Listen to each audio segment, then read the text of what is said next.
8. The phone rang. Sam hurried to the kitchen. If it was business, he didn't want Dad to demand the phone, and if it was personal, well, he couldn't think of who would be calling. His buddies just dropped by and never called. Hello? Sam? Hi. It's Sherry? His heart skipped. Her voice was velvety smooth and full of life. Hi, Sherry. I was just calling to say hi. He looked at the floor, glad she couldn't see him. I thought we sort of had plans for this past weekend. Should he say something about the guy he saw kiss her? But no, they weren't dating exclusively. She had a right to kiss whoever she wanted. Yeah, sorry. I should have called. Dad had a mild heart attack and things have been wonky around here. He could hear the sharp intake of her breath. Is he going to be all right? He has to take it easy for a couple of weeks, and I'm running the business.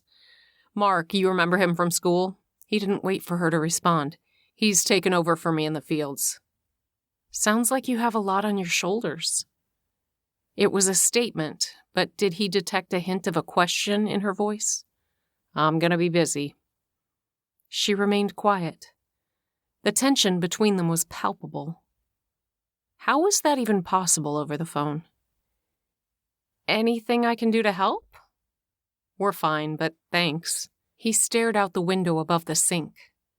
I won't be able to get out to see you. He wanted to say something else, like he wished he could see her, but he held back. They were like a fine wine that had turned to vinegar. I understand. Her voice was soft. Maybe we can catch up when I get back. Sure, sounds good. His voice was flat, devoid of emotion. He wanted to know who the guy was. She might say it was none of his business, and he just didn't want to hear that right now. Well, if you need someone to talk to, I'm around.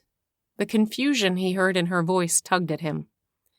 Thanks, but I'm going to be pretty busy. Quietly, she said, I understand. Please tell your dad I hope he has a speedy recovery. I will. Thanks for calling. See you later, Sam. Bye. The phone line went silent. He thought about all the things he wanted to or should have said. Why couldn't he have been honest and asked her? It was too late now.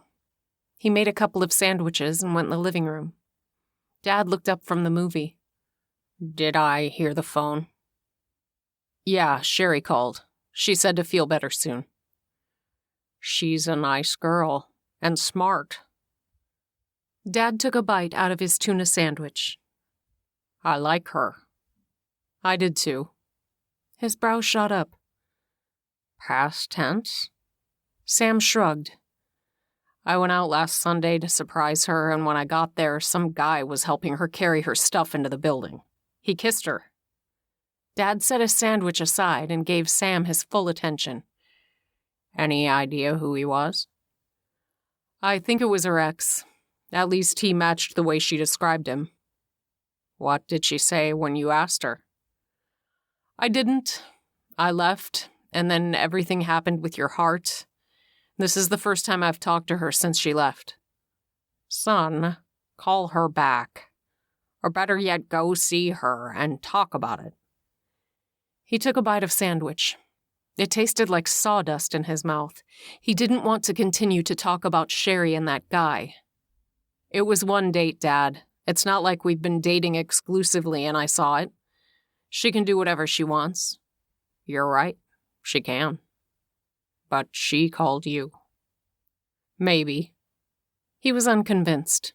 Besides, I'm going to be busy until you're feeling better. His one eyebrow arched. You're going to use my little health scare as a shield from the girl you're interested in? She's just a girl. There will be others. Dad shook his head. Son, I hate to say this, but you're acting like an idiot. He couldn't believe his ears. Excuse me? How many chances do you think you get in life?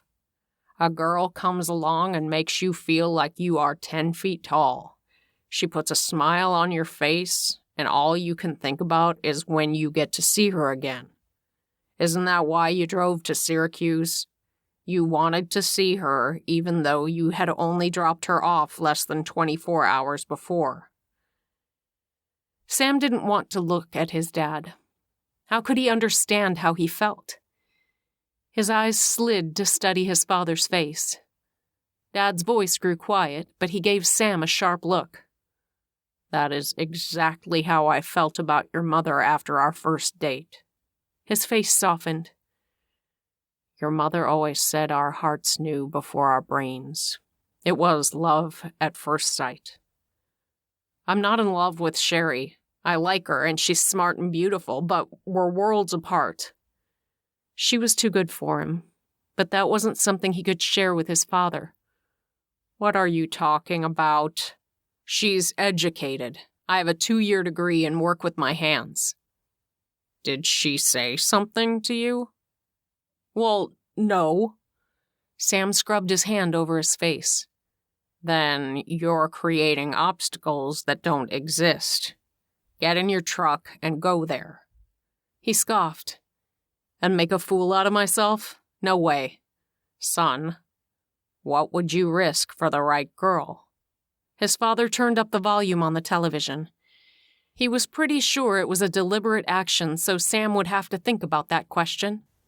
He picked up the plates and carried them into the kitchen. He returned to the family room. I'm going out for a while. I won't be long.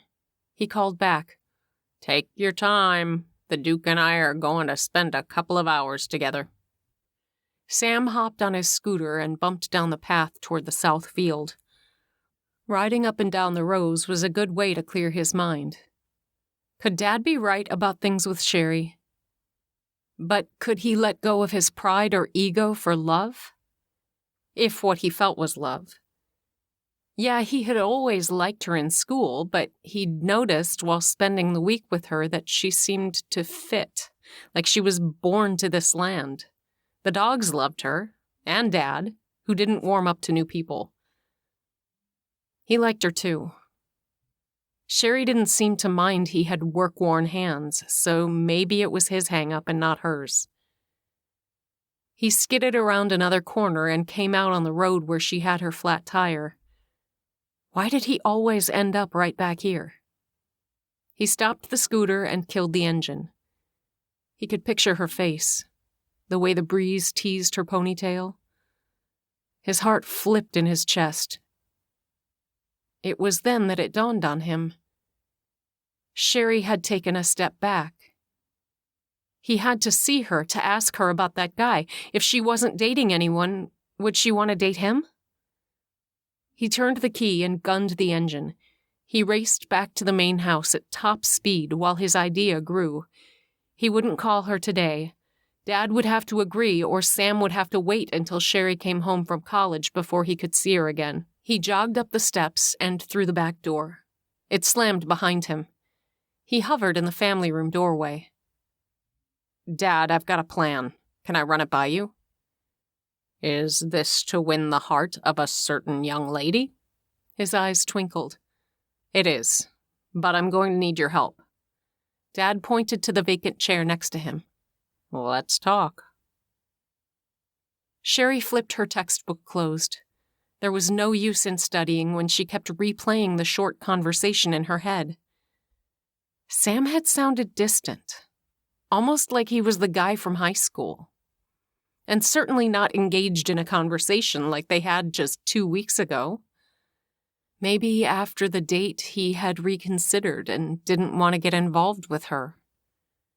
They had fun, but it wasn't going to amount to anything more. Her phone rang and she glanced at the time. She picked up the receiver and said, Hi, Mom.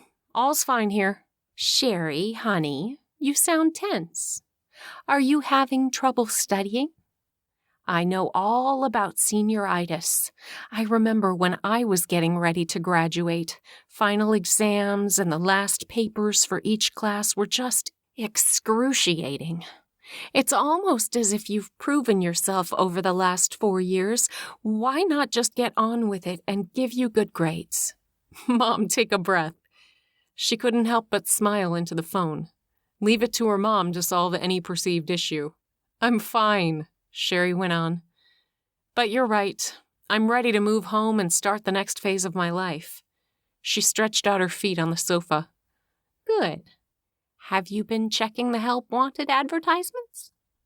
"I meant to thank you for subscribing to the paper for me." She glanced at the stack of unread newspapers. "They'll be helpful in my search." It was actually Dad's idea to get the short-term subscription. She could hear Mom call to her dad. "Hold on, Dad wants to say hi." After a rustle of the phone, she heard, "Hi, kiddo." "Hey, Dad. Thanks for the newspapers." "Well, every little edge of getting that resume out and into the right hands can only help. If you need me to review it, I'm happy to." "That's okay. My advisor looked it over. I'm all set." "All right, then. Well, study hard, and we'll talk next week." "Thanks, Dad." Her mom got back on the phone. "If you need anything before Sunday, give a call. We'll be there around 10 to bring a load home." She had forgotten that was next week already. "I'll have my winter stuff packed up."